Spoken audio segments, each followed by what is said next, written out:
జయశంకర్ భూపాలపల్లి జిల్లా కేంద్రంలోని మంజూరు నగర్ నందు భూపాలపల్లి మాజీ ఎమ్మెల్యే గండ్ర వెంకటరమణారెడ్డి మరియు వారి సతీమణి గండ్ర జ్యోతి ఎంతో దృఢ సంకల్పంతో శ్రీ వెంకటేశ్వర స్వామి దేవాలయం పూర్తిగా కృష్ణశిలతో లోక కళ్యాణార్థం ప్రజల సహకారంతో నిర్మించిన దేవాలయం నందు శ్రీ వెంకటేశ్వర స్వామి వారిని ప్రతిష్ఠించుకొని నేటికి సంవత్సర కాలం పూర్తి చేసుకున్న సందర్భంగా నిర్వహిస్తున్న ప్రథమ వార్షికోత్సవ పవిత్రోత్సవ కార్యక్రమాలని తిరుమల తిరుపతి దేవస్థానాచార్యులు శ్రీ పరశురాం భవనారాయణాచార్యుల గారిచే నిర్వహించారు. ఈ సందర్భంగా ఈరోజు శ్రీ వెంకటేశ్వర స్వామి వారికి అమృతాభిషేకం, సహస్రనామార్చన, తీర్థగోష్ఠి, అన్న ప్రసాద వితరణ కార్యక్రమాన్ని నిర్వహించారు. ఈరోజు సాయంత్రం 7 గంటలకు స్వామివారి కళ్యాణార్థం అన్నమాచార్య కీర్తన కార్యక్రమం ఉంటుందని భక్తులందరూ ఎట్టి కార్యక్రమంలో పాల్గొని విజయవంతం చేయాలని గండ్ర దంపతులు కోరారు.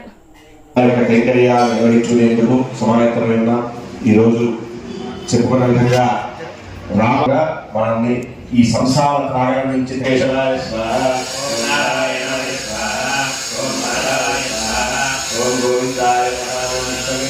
వెంకటేశ్వర స్వామి ఆలయంలో మొదటి వార్షికోత్సవంతో కూడుకున్నటువంటి పవిత్రోత్సవాలు కూడా ఇక్కడ ఘనంగా వైభవంగా జరుగుతూ ఉన్నాయి. ఈరోజు మరి స్వామివారిని ప్రతిష్ఠించుకొని 1 సంవత్సరం కాలం పూర్తయిన సందర్భంగా మొట్టమొదటి రోజు మరి పంచామృత అభిషేకం చేసుకోవడం జరిగింది.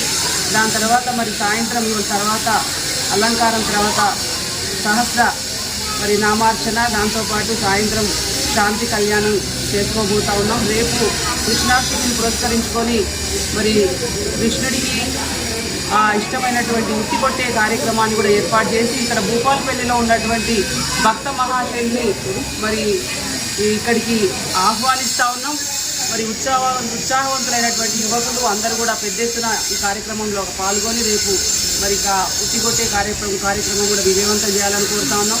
మరి ఎల్లుండి నుంచి పవిత్రోత్సవాలు మరి తిరుపతిలో చాలా వైభవంగా ప్రతి సంవత్సరం జరిగేటువంటి పవిత్రోత్సవాలు మరి ఇక్కడ కూడా మన భూపాలపల్లి ఆలయంలో చేసుకోబోతా ఉన్నాం.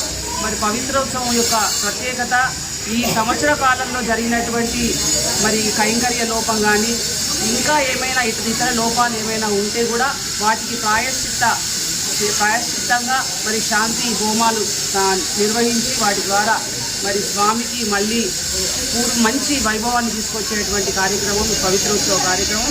కాబట్టి మీ ద్వారా భూపాలపల్లి ప్రజల్ని నేను మీ ద్వారా తెలియజేస్తూ ఉన్నాను. ఇంత మంచి కార్యక్రమం ఎందుకంటే తిరుపతికి పోయి చూస్తే పవిత్రోత్సవం యొక్క ప్రత్యేకత అనేది చూసొచ్చినాం కాబట్టి చెప్తా ఉన్నాం. ఇక్కడ ఉన్నటువంటి భక్త మహాశయులందరూ కూడా పెద్ద సంఖ్యలో పాల్గొని మరి 3 రోజులు జరిగేటువంటి కార్యక్రమంలో పాల్గొనాల్సిందిగా అందరినీ కూడా కోరుతా ఉన్నాను. ఎందుకంటే ఎక్కడికో పోయి చూసి వస్తాం, మన దగ్గరికి వచ్చినటువంటి స్వామివారిని మనం మంచిగా అందరం దర్శనం చేసుకోవాలి. ఈ 3 రోజులు 4 రోజులు అందరూ కూడా మరి పాల్గొని కార్యక్రమాన్ని విజయవంతం చేయాలని మనస్ఫూర్తిగా కోరుకుంటున్నాం. వైభవంగా కలియుగ వెంకటేశ్వర స్వామిని తిరుపతిలో ఉండేటువంటి వెంకటేశ్వర స్వామిని మన భూపాలపల్లి పట్టణ జిల్లా ప్రజలందరికీ కూడా దర్శనం ఇవ్వాలనే ఒక మంచి సంకల్పంతో ఆ రోజు ప్రతిష్ఠించుకున్నటువంటి వెంకటేశ్వర స్వామి 1 సంవత్సరం పూర్తి చేసుకొని ఈరోజు 3వ సంవత్సరంలో అడుగుతున్న సందర్భంగా మరి ఈరోజు నుంచి కార్యక్రమాలు దాదాపు 26 నుంచి 30 వరకు ప్రతిరోజు కూడా 31 వరకు కూడా రోజు కార్యక్రమాలు జరుగుతాయి. ఎందుకంటే మనం తిరుపతికి వెళ్ళి వెంకటేశ్వర స్వామిని దర్శించుకోవడం ఎంతో ప్రయాసంతో కూడినటువంటి పని అయినప్పటికీ కూడా మన వెంకటేశ్వర స్వామి మన భూపాలపల్లి పొలువుదీరి మనందరికీ కూడా ప్రతిరోజు దర్శనమిస్తూ ఉన్నాడు. మరి మనందరం కూడా ఈరోజు సంవత్సరం పూర్తవుతూ ఉన్నది. ఇంకా ఆలయ పనులు జరుగుతూ ఉన్నాయి, ఇంకా జరగాల్సిన కార్యక్రమాలు జరగాల్సి ఉంది.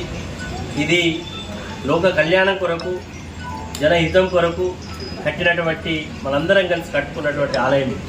ఈ ఆలయంలో నిత్యం పూజలు చేసుకొని మనం కోరినటువంటి కోరికలు నెరవేర్చి ఆరోగ్యాలతోటి మంచి పంటలతోటి అన్ని రకాల సంపదతోటి తులదూగాలని ఎప్పుడు కూడా భగవంతుడిని మనం కోరుకుంటాం. మరి భగవంతుడు మనకు ఆ రకంగానే మరి అన్ని రకాల మన కోరికలన్నీ కూడా మన్నిస్తూ అన్నీ కూడా నెరవేరుస్తున్నందుకు వెంకటేశ్వర స్వామికి మనందరం కూడా ఎప్పుడు మరి స్వామివారిని దర్శించుకోవాలని సందర్భంగా కోరుకుంటూ భూపాలపల్లి దినదినాభివృద్ధి చెందుతూ చిన్న గ్రామ పంచాయతీ నుంచి ఈరోజు జిల్లా స్థాయి వరకు ఎదిగింది. రాబో రోజుల్లో ఇంకింత మహానగరమై ఇక్కడికి వచ్చినటువంటి ప్రతి ఒక్కరికి కూడా ఏదో రకమైన ఉపాధి దొరుకుతూ విద్య ఉద్యోగ రంగాలలో ఎంతో పురోగతి కూడా సాధించుకోవాలని భగవంతుని మనస్ఫూర్తిగా కోరుకుంటూ ఈ రాబోయే కార్యక్రమాలన్నీ కూడా అందరూ కూడా పాల్గొని ఇది మన ఆలయం, మనం ఎంతో ప్రేమతో భక్తితో కట్టుకున్నటువంటి ఆలయం కాబట్టి ఈ ఆలయం యొక్క పూజా కార్యక్రమంలో అందరూ కూడా పాల్గొంచుకోవాలని మరి మరొక్కసారి అందరినీ కూడా ఆహ్వానిస్తూ మీ అందరికీ కూడా హృదయపూర్వకంగా వెంకటేశ్వర స్వామి తరఫున అందరికీ కూడా హృదయపూర్వకంగా శుభం కలగాలని కోరుకుంటున్నాము. నమో వెంకటేశ్వర.